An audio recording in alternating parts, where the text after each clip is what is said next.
now that we know that Sleep Token have been booked as a headliner, it's kind of signaled what is required to become a headliner in 2024. Who else potentially do you think might be able to step up to that? Because Spiritbox have just announced they've got a new album coming out. It's only their second album. They did one album, Eternal Blue, and then had a bunch of EPs.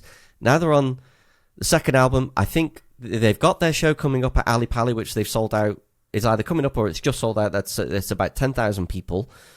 That's not 2 nights at the O2, which Sleep Token have done. So there's about 30,000 people difference there. But Spiritbox and Sleep Token kind of started at a very similar time. I think both their debuts came out similar sorts of times, and the trajectories haven't been quite the same. But do you think that Spiritbox could do what Sleep Token have done and potentially become another festival headliner? Because ultimately what's happened with Sleep Token, we need about 10 of those. Yes, agreed. So that we can have 3 per year.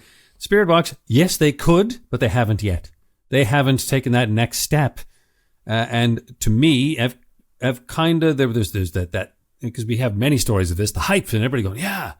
And I think the desperation to look for the savior of rock music. Oh, you're it. Oh my goodness, you didn't quite live up to it. Oh, and then there's that really quick cycle, and very quickly people forget and move on. Yes, just life. Yeah. I mean, that's no different to anything else.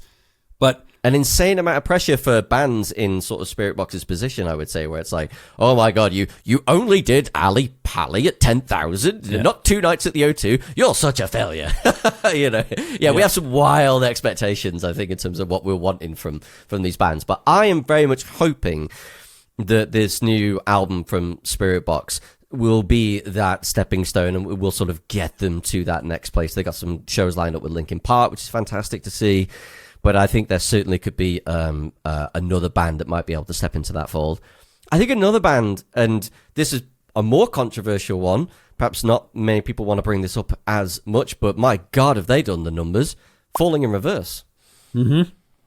Yes, actually, that is a good point. Again, whether you love or you hate Ronnie, the numbers don't lie. No. And so they upgraded all of, I think they had they had 1 or 2 dates at the Victoria Warehouse in Manchester, which is 2.5, maybe 3,000 people.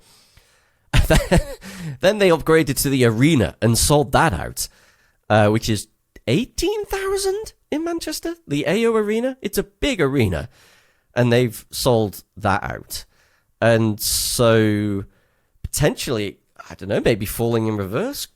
It'd be interesting. If they're doing the numbers, then I wonder if they'll end up on the bill, because it looks like there's 2 sub-headliners, Bullet and Weezer.